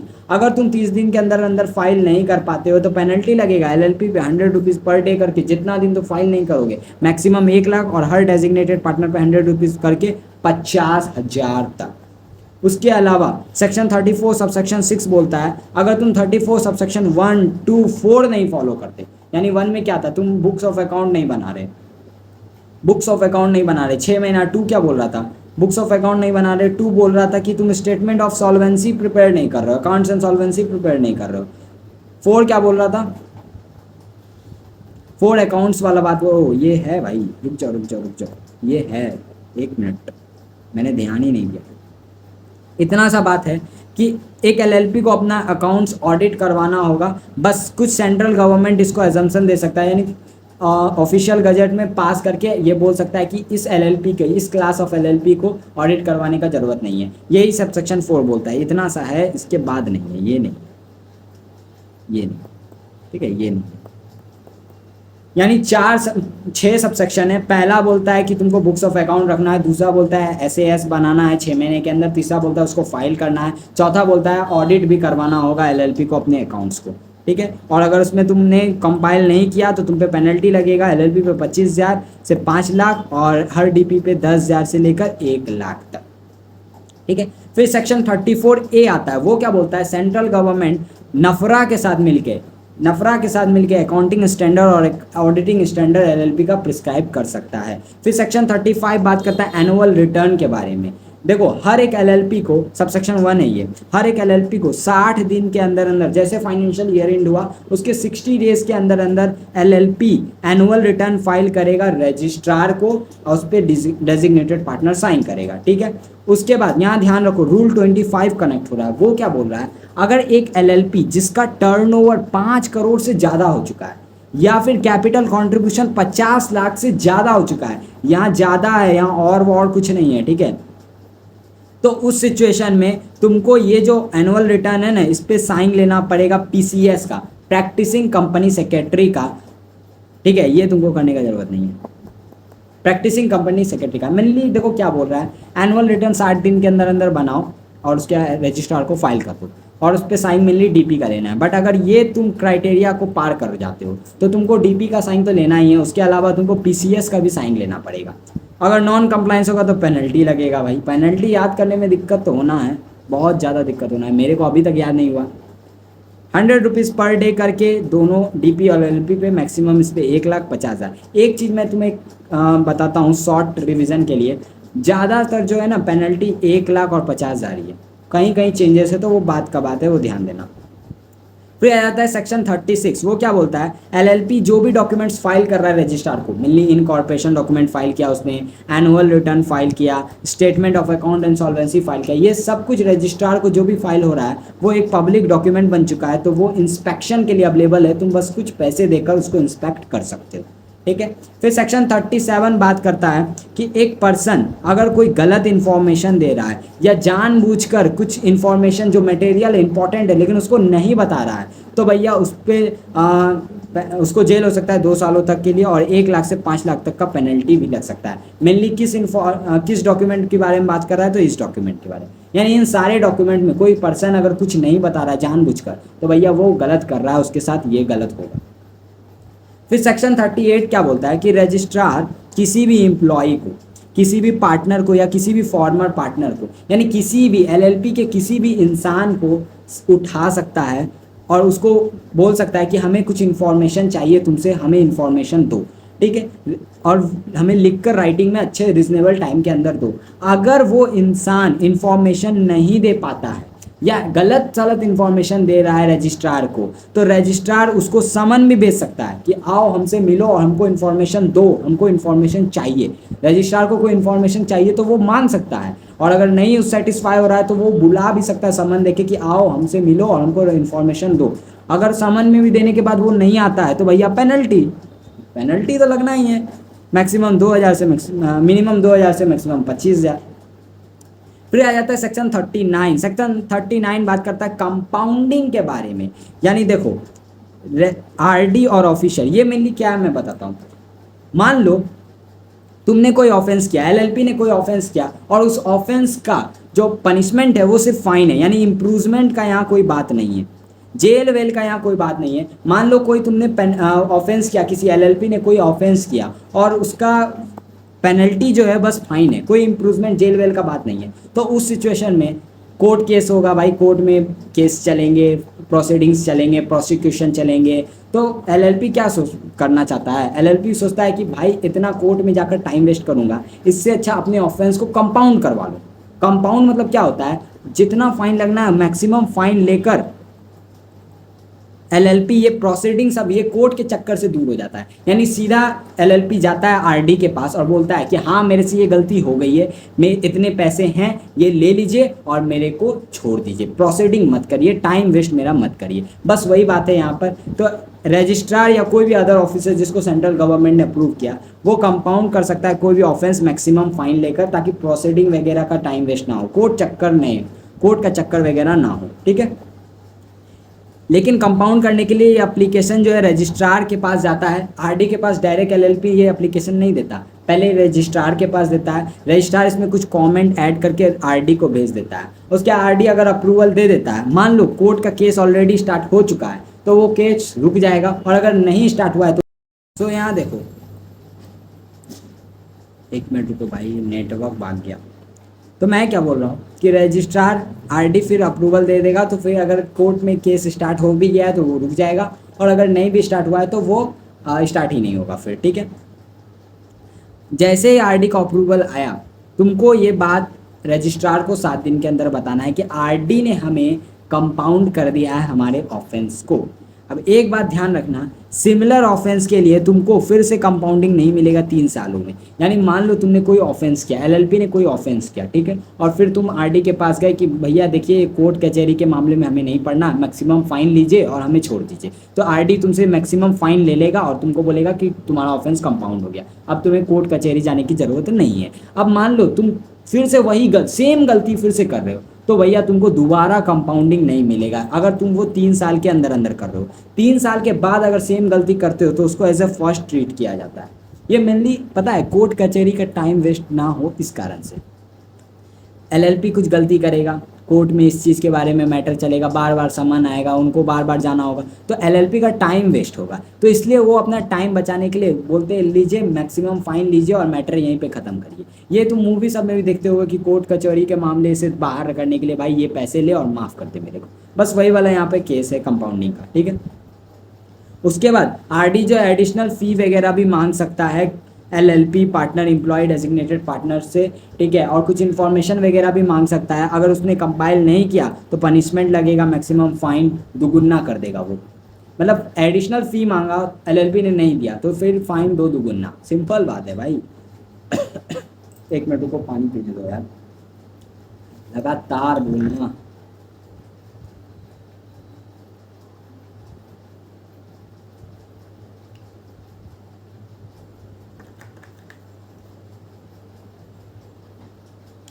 चलो सेक्शन 42 देखो। सेक्शन 42 बोलता है एक पार्टनर एक पार्टनर का राइट है कि वो अपना प्रॉफिट एंड लॉसेस में डिस्ट्रीब्यूशन में जो राइट है, देखो सिंपली क्या बोल रहा है सेक्शन 42, पार्टनर्स का राइट होता है प्रॉफिट एंड लॉसेस में, उसके अलावा जो भी डिस्ट्रीब्यूशंस हो रहे हैं कैपिटल कंट्रीब्यूशन में उसका राइट होता है पार्टनर्स के पास। अब ऐसा बात है एक पार्टनर है तो उसने कुछ कंट्रीब्यूट किया होगा तो उसका कंट्रीब्यूशन में राइट है, उसके अलावा एक पार्टनर है उसका प्रॉफिट एंड लॉस में भी तो राइट होगा। तो ये राइट वो ट्रांसफ़र कर सकता है होली या पार्शली, यानी अपना राइट प्रॉफिट लेने का रिसीव करने का वो किसी और को दे सकता है। ये याद करो पार्टनरशिप में भी तुमने पढ़ा होगा, ठीक है। पार्शली भी दे सकता है, थोड़ा राइट दे सकता है कि 50% प्रॉफिट तू लेना 50 मैं लूँगा, या पूरा दे सकता है। लेकिन यहाँ से राइट मिलेगा रिसीव करने का, मैनेजमेंट में या कोई ट्रांजैक्शन का फाइल देखने का राइट नहीं मिलेगा। यानी जिसको भी मैंने ट्रांसफ़र किया ना अपना राइट, तो वो सिर्फ पैसे रिसीव कर लेगा, सिर्फ प्रॉफिट में राइट उसको मिलेगा और वो कुछ नहीं कर सकता, ठीक है, और वो कुछ नहीं कर सकता। उसके बाद ये जो पार्टनर जिसने ट्रांसफ़र कर दिया, ये पार्टनर डी एसोसिएट नहीं हो जाएगा, यानी मैंने राइट ट्रांसफ़र किया तो अब मेरा एलएलपी से कोई लेना देना ऐसा कुछ नहीं होने वाला है, और ना ही एलएलपी बंद होने वाला है, ऐसा सब कुछ नहीं होने वाला। सेक्शन 55, 56, 57 ऑलरेडी डन हो चुका है। फिर 58 सिंपल सा बात करता है, अगर मान लो एक कंपनी या एक फर्म रजिस्टर एलएलपी में कन्वर्ट हुआ तो फिर उसका इफेक्ट क्या क्या होगा। सेक्शन 58 ये बोलता है, सेक्शन 58 बोलता है जैसे रजिस्टर सेटिस्फाई होगा कि तुमने कन्वर्जन अच्छे से किया है तो वो एक नया सर्टिफिकेट इशू कर देगा जिसमें एलएलपी का नाम होगा, और जो भी एसेट्स लायबिलिटी ऑब्लिगेशंस होंगे जो तुम्हारे, अगर तुम फर्म से कन्वर्ट हो रहे हो या तुम कंपनी से एलएलपी में कन्वर्ट हो रहे हो, तो जो फर्म और एलएलपी का जो भी एसेट्स था, लायबिलिटी था, जो भी ऑब्लिगेशंस था, वो सब कुछ कन्वर्ट हो जाएगा तुम्हारा एलएलपी के नाम पर, ठीक है। उसके बाद जैसे ही तुमको रजिस्ट्रेशन मिल गया, एलएलपी 15 दिन के अंदर अंदर जो रजिस्ट्रार है, पुराना रजिस्ट्रार, अगर तुम कंपनी से कन्वर्ट होके आए हो तो तुम्हारा आरओसी होगा, आरओसी से तुम अब आरओ एलएलपी में आ गए, तो जो तुम्हारा पुराना रजिस्ट्रार है ना उसको तुमको 15 दिन के अंदर अंदर बताना होगा कि देखिए अब हम कन्वर्ट हो चुके हैं एलएलपी में, ठीक है। ये इन्फॉर्मेशन देना होगा, और ये इन्फॉर्मेशन पता है क्यों दिया जाता है, ताकि जो पुराना रजिस्ट्रार है ना वो तुम्हारा नाम को, जो तुम्हारा कंपनी या फर्म है उसको डिसॉल्व कर दे, रिकॉर्ड सबसे हटा दे। यही सेक्शन 58 बोलता है। 59 ऑलरेडी मैंने करवा दिया। अब आ जाते हैं सेक्शन 60, 61, 62। कनेक्टेड सेक्शन है, थोड़ा अच्छे से समझना क्योंकि इसमें जो टर्म यूज़ हो रहे हैं ना वो तुम्हारे सिलेबस का पार्ट नहीं है। कॉम्प्रोमाइज अरेंजमेंट अमेलगमेशन जो सेक्शन 230 में आ रहा है, ये मेनली CS एग्जीक्यूटिव के पार्ट्स हैं। यहाँ तुम्हारे सिलेबस में इनका कोई जिक्र ही नहीं है, बस यहीं पर तुमको बात को करना है, इसलिए इसको आराम से सुनना। सेक्शन 60 बात करता है कॉम्प्रोमाइज अरेंजमेंट ऑफ एलएलपी। अगर मान लो एक एलएलपी में कोई क्रेडिटर्स और एलएलपी के बीच में या उनके पार्टनर्स के बीच में कोई कॉम्प्रोमाइज अरेंजमेंट हो रहा है, मेनली कॉम्प्रोमाइज बोले तो मान लो क्रेडिटर्स ने कुछ पैसे दिए और एलएलपी और क्रेडिटर्स के बीच में कुछ कॉम्प्रोमाइज चल रहा है कि क्रेडिटर 10% इंटरेस्ट ना लेके 5% इंटरेस्ट ले, या फिर थोड़ा टाइम एक्सटेंड कर दे, मतलब कुछ कॉम्प्रोमाइज़ कर रहा है क्रेडिटर्स, एलएलपी और क्रेडिटर्स के बीच में कुछ कॉम्प्रोमाइज़ हो रहा है, या फिर पार्टनर्स के बीच में कुछ कॉम्प्रोमाइज़ हो रहा है, प्रपोज्ड है अभी, तो एनसीएलटी ना एक मीटिंग बुलाएगा, जिसका भी हो रहा है, क्रेडिटर्स का हो रहा है तो क्रेडिटर्स का मीटिंग बुलाएगा, पार्टनर्स का हो रहा है तो पार्टनर्स का मीटिंग बुलाएगा, और उस मीटिंग में वोटिंग करवाएगा। अगर मेजोरिटी, उस मीटिंग में जितने क्रेडिटर्स आए उनका मेजोरिटी, जिनके पास 3/4 वैल्यू है, अगर उन्होंने अप्रूवल दे दिया तो एनसीएलटी ये जो कॉम्प्रोमाइज़ है उसका अप्रूवल दे देगा। ठीक है। और जैसे ही कॉम्प्रोमाइज अरेंजमेंट का अप्रूवल मिल जाएगा तो फिर जिस क्रेडिटर्स ने यहाँ भले ही अप्रूवल ना दिया हो उन पे भी ये एक्ट बाइंडिंग हो जाएगा, क्योंकि एनसीएलटी का ऑर्डर आ चुका है कि ये कॉम्प्रोमाइज़ होना चाहिए। तो फिर इनको भी ये बात मानना होगा जिन्होंने इसके लिए फेवर में वोट नहीं किया था। ठीक है।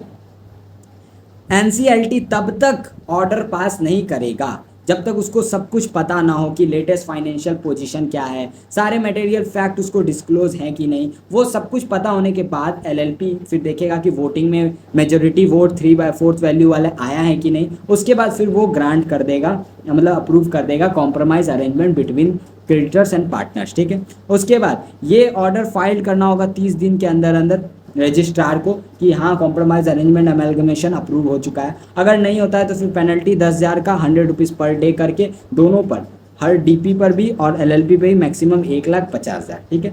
सेक्शन 61 बात करता है कि ट्राइब्यूनल के पास पावर है, वो ऑर्डर दिया उसने, ट्राइब्यूनल ने ऑर्डर क्या चीज़ का दिया कि कॉम्प्रोमाइज अरेंजमेंट होगा, उस ऑर्डर के साथ उसके पास पावर है कि वो पूरा प्रोसेस को सुपरवाइज भी कर सकता है, यानी देख सकता है कि मेरे ऑर्डर के हिसाब से कॉम्प्रोमाइज़ हो रहा है कि नहीं। उसके बाद डायरेक्शन भी दे सकता है कि ऐसे करो वैसे करो। अगर एलएलपी ट्राइब्यूनल के डायरेक्शन को फॉलो नहीं करता है तो फिर एलएलपी को वाइंड अप का भी ऑर्डर दे सकता है। यहाँ पे सेक्शन 64 कनेक्ट हो रहा है, वो आगे मैं बताऊंगा। वाइंड अप का भी ऑर्डर दे सकता है कि भाई बंद कर, तेरे से एलएलपी नहीं चलेगा, बंद कर दो। सेक्शन 62 ये थोड़ा बड़ा सेक्शन है, अच्छे से समझना। अगर मान लो एक एलएलपी में रिकंस्ट्रक्शन हो रहा है या अमेलगेमेशन हो रहा है। अमेलगेमेशन क्या होता है, एक एलएलपी दूसरे एलएलपी में जाकर मिल रहा है, यानी दो एलएलपी हैं। लेट सपोज मेरा और तुम्हारा एलएलपी है, मेरा बड़ा एलएलपी है, तुम्हारा छोटा एलएलपी है। तुम चाहते हो कि मेरा एलएलपी आके मेरे में मिल जाए तो तुम्हारा सारा कुछ खत्म हो जाएगा, तो इसी को हम लोग अमेलगेमेशन बोलते हैं। अगर मान लो एक एलएलपी अमेलगेमेट हो रहा है, एक एलएलपी दूसरे एलएलपी में मिल रहा है, तो जो ट्रांसफरर एलएलपी होगा, यानी जो एलएलपी अपना सब कुछ दूसरे एलएलपी को दे रहा है, उसको हम लोग ट्रांसफरर एलएलपी बोलते हैं। और जिसको सब कुछ मिल रहा है वो हो गया ट्रांसफरी एलएलपी। ठीक है। जो ट्रांसफरर एलएलपी के जितने भी एसेट्स होंगे, लायबिलिटी होंगे, वो सब कुछ, इवन लीगल प्रोसीडिंग, कुछ केस अगर तुम्हारे एलएलपी पे चल रहा है तो वो सब कुछ ट्रांसफर हो जाएगा ट्रांसफरी एलएलपी को। ठीक है। और ये जो ट्रांसफरर एलएलपी है ये वाइंड अप भी हो जाएगा, ये बंद हो जाएगा। ठीक है। इसको बंद किया जाएगा, बस ट्राइब्यूनल को सेटिस्फाई करना होगा कि ट्रांसफरर एलएलपी का लिक्विडेटर और ट्रांसफरी एलएलपी का पब्लिक इंटरेस्ट के अगेंस्ट कोई गलत काम नहीं किया। मैंने क्या बोला ध्यान से सुनिए। एक ट्रांसफरर एलएलपी है, वो अपना सब कुछ ट्रांसफरी एलएलपी को दे दिया। अब ट्रांसफरर एलएलपी के पास कुछ बचा ही नहीं, तो उसको बंद करने का ऑर्डर एनसीएलटी देगा। लेकिन ऑर्डर देने से पहले एनसीएलटी लिक्विडेटर से पूछेगा ट्रांसफरर एलएलपी का, और ट्रांसफरी एलएलपी का भी रजिस्ट्रार से पूछेगा कि इन दोनों ने कुछ पब्लिक इंटरेस्ट के अगेंस्ट कुछ गलत काम तो नहीं किया। अगर नहीं किया है तो फिर इसको बंद करने का ऑर्डर पास कर दिया जाएगा। आई होप कि तुम्हें समझ में आ रहा है। अब ये जो ऑर्डर पास हुआ ना एमलगमेशन रिकंस्ट्रक्शन का, ये बात तुमको रजिस्ट्रार को 30 दिन के अंदर अंदर बताना होगा। ऑब्वियस सा बात है, नहीं बताओगे तो फिर पेनल्टी लग रहा है 10,000, 100 रुपीज़ पर डे, 1,50,000। मैंने तुमको बोला नहीं 1,50,000 बहुत जगह यूज़ हो रहा है। तो याद कैसे करना पेनल्टी, लो पेनल्टी सब याद कैसे करना। देखो 1,50,000 वाला मत याद करना, इसके अलावा अदर जो पेनल्टीज़ है ना वो याद कर लेना, बाकी सब में 1,50,000 लगा देना। आई थिंक ये तुम्हारा लास्ट पेज है, यस। और एलएलपी तुम्हारा खत्म, बड़ा चैप्टर खत्म हो गया तुम्हारा। सेक्शन 63 ये क्या बोलता है, एक एलएलपी वाइंड अप होगा, ठीक है, तो वो कैसे होगा, यानी अगर एलएलपी को बंद होना है, अब एलएलपी को बिजनेस ही नहीं करना, तो वो कैसे होगा। तो देखो वो या तो वॉलेंट्री भी हो सकता है, यानी अपने मन से अब भाई बिजनेस नहीं करना, अब एलएलपी बंद करते हैं, लॉस हो रहा है, ठीक है, वो अपने मन से वॉलेंट्री वाइंड अप कर सकता है, एलएलपी कर सकता है। या फिर वो ट्राइब्यूनल के ऑर्डर पे भी बंद हो सकता है, यानी ट्राइब्यूनल ऑर्डर कर दे, एनसीएलटी बोले कि ये एलएलपी को बंद करो, ये अब बिजनेस नहीं करेगा। क्वेश्चन ये आता है कि एलएलपी को बंद करने का ऑर्डर ट्राइब्यूनल देगा ही क्यों, तो वो सेक्शन 64 में लिखा हुआ है, इन सारे केसेस में ट्राइब्यूनल एलएलपी को ऑर्डर दे देगा बंद करने का, ठीक है। एंड एक बात ध्यान रखना, यहाँ पे सेक्शन 65 भी एक चीज़ कनेक्ट हो रहा है, वो बोल रहा है ये जो वाइंड अप का प्रोसेस होगा ना, इसके रिलेटेड जो भी रूल्स होंगे वो सेंट्रल गवर्नमेंट बनाएगा। यानी 64 बोला कि एलएलपी वाइंड अप हो सकता है, अपने मन से भी हो सकता है, नहीं तो फिर ट्राइब्यूनल के ऑर्डर पे हो सकता है, ठीक है। सेक्शन 65 बोलता है ये जो प्रोसेस है वाइंडिंग अप सबका, इसके ये रूल्स कौन बनाएगा? Central government. उसके बाद सेक्शन 64 यहाँ इंपॉर्टेंट है, ये बहुत इंपॉर्टेंट सेक्शन है। ये क्या बोल रहा है कि कौन कौन से ग्राउंड है जिस पे ट्राइब्यूनल एलएलपी को वाइंड अप होने का ऑर्डर पास कर देगा।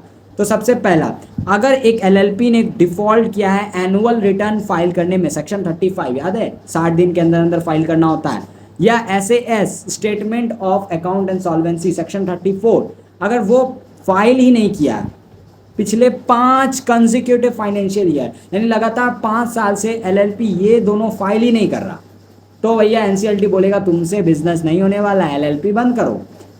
एलएलपी ने खुद डिसाइड किया कि हम ट्राइब्यूनल के पास जाएंगे और बोलेंगे कि हमारा एलएलपी को बंद करवा दीजिए, तो फिर उस सिचुएशन में ट्राइब्यूनल ऑर्डर देगा।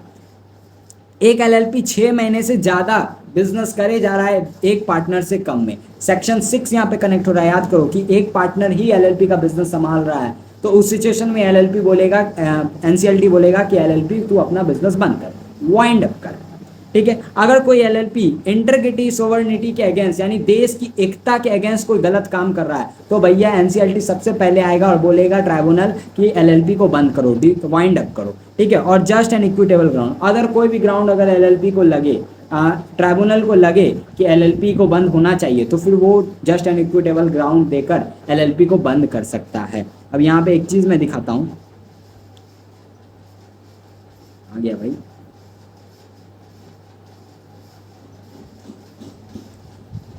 मैंने यहाँ बोला था कि अगर कॉम्प्रोमाइज अमेलगमेशन एलएलपी के बार बार एलएलपी क्यों बोल रहा हूँ यार, अगर ट्राइब्यूनल के ऑर्डर के हिसाब से कॉम्प्रोमाइज अरेंजमेंट नहीं होता है तो एलएलपी को वाइंड अप करने का ऑर्डर ट्राइब्यूनल दे सकता है। क्या ये जस्ट एंड इक्विटेबल ग्राउंड नहीं हुआ? ऑब्वियस बात है, ये जस्ट एंड इक्विटेबल ग्राउंड ही हुआ। ठीक है, लास्ट जो तुम्हारा चैप्टर बचता है चैप्टर 15 मिसलेनियस, उसमें तुम्हें 4 सेक्शंस जो अभी कराऊंगा और उसके बाद तुम्हारा एलएलपी हो जाएगा खत्म। सेक्शन 66 क्या बोलता है? एक पार्टनर एलएलपी के साथ ट्रांजैक्शन कर सकता है, उसको पैसे दे सकता है, उधार दे सकता है, और वो पार्टनर जैसे आउटसाइडर को डील किया जाता है उसी तरह वो पार्टनर को भी डील किया जाएगा, यानी सेम आउटसाइडर वाला राइट ही होगा पार्टनर के पास, क्योंकि सेपरेट लीगल एग्जिस्टेंस है भाई। क्या सेक्शन 67 क्या बोलता है? सेंट्रल गवर्नमेंट ऑफिशियल गजट में नोटिफिकेशन डालकर कोई भी कंपनीज एक्ट का प्रोविजन एलएलपी पे अप्लीकेबल करवा सकता है, यानी ये सेक्शन कंपनीज एक्ट के एलएलपी भी लगेंगे, ये एक सेंट्रल गवर्नमेंट ऑफिशियल गजट में नोटिफिकेशन डालकर करवा सकता है। बट ये नोटिफिकेशन डालेगा कैसे वो? तो सबसे पहले उसको बोथ हाउस लोकसभा राज्यसभा से अप्रूवल लेना होगा। सेक्शन 69 वो क्या बोलता है? अगर कोई डॉक्यूमेंट तुमको रजिस्ट्रार को फाइल करना था एक समय के अंदर, और अगर एलएलपी उस टाइम के अंदर रजिस्ट्रार को फाइल नहीं करता, तो ऑब्वियस सा बात है टाइम के बाद तुम अगर रजिस्ट्रार को फाइल करने जाओगे तो रजिस्ट्रार तुमसे एडिशनल चार्ज लेगा। नॉर्मल सा सीएस में भी होता है, इतने टाइम तक तुमको फॉर्म भरना पड़ता है, सीए इंटरमीडिएट में, उसमें अगर तुम नहीं भर पाते हो तो फिर जो एक्स्ट्रा टाइम बाद में दिया जाता है तो उसमें एडिशनल चार्ज लिया जाता है ना, बस वही वाला बात है। डॉक्यूमेंट टाइम पे भर देते हो तो ठीक है, नहीं भरोगे उसके बाद भरते हो तो फिर एडिशनल चार्ज लगेगा। लास्ट सेक्शन, कोई भी एलएलपी डेजिग्नेटेड पार्टनर या फिर पार्टनर अगर कोई सेकेंड एंड सब्सिक्वेंट ऑफेंस करता है तो उस पर फाइन दुगुना लग जाएगा। यानी मान लो एक एलएलपी, एक पार्टनर या एक डेजिग्नेटेड पार्टनर बार बार एक ही गलती कर रहा है, एक बार उसने गलती किया उसके लिए उसको फाइन लग गया, ठीक है, दोबारा सेम वही गलती किया तो उस बार उसको फाइन लगेगा लेकिन वो दुगुना लगेगा। इम्प्रूवमेंट सेम रहेगा, अगर जेल है उस केस में तो जेल का बात सेम है, जेल को दुगुना नहीं किया जाएगा बट फाइन दुगुना हो जाएगा। यानी एक एलएलपी अगर कुछ गलत करता है और उसके बाद उसको फाइन वगैरह लगा, दोबारा सेम वही गलती किया एलएलपी ने, तो भैया उस बार उसको दुगुना फाइन लगेगा। ठीक है, बस इसी के साथ चैप्टर होता है तुम्हारा खत्म। अब इसको मैं जल्दी से एडिट, 7 बज गए ऑलरेडी, मैंने बोला था 7 बजे अपलोड कर दूंगा, ठीक है, तो आधे घंटे लगेगा बस। मिलते हैं नेक्स्ट वीडियो में, तब तक के लिए tata bye bye, all the best. बहुत मेहनत से करवाया है, नोट्स मैं ऑलरेडी दे दूंगा। सो वीडियो अच्छा लगे तो लाइक करना और एक कमेंट छोड़ देना भाई कि कैसा लगा तुम्हें।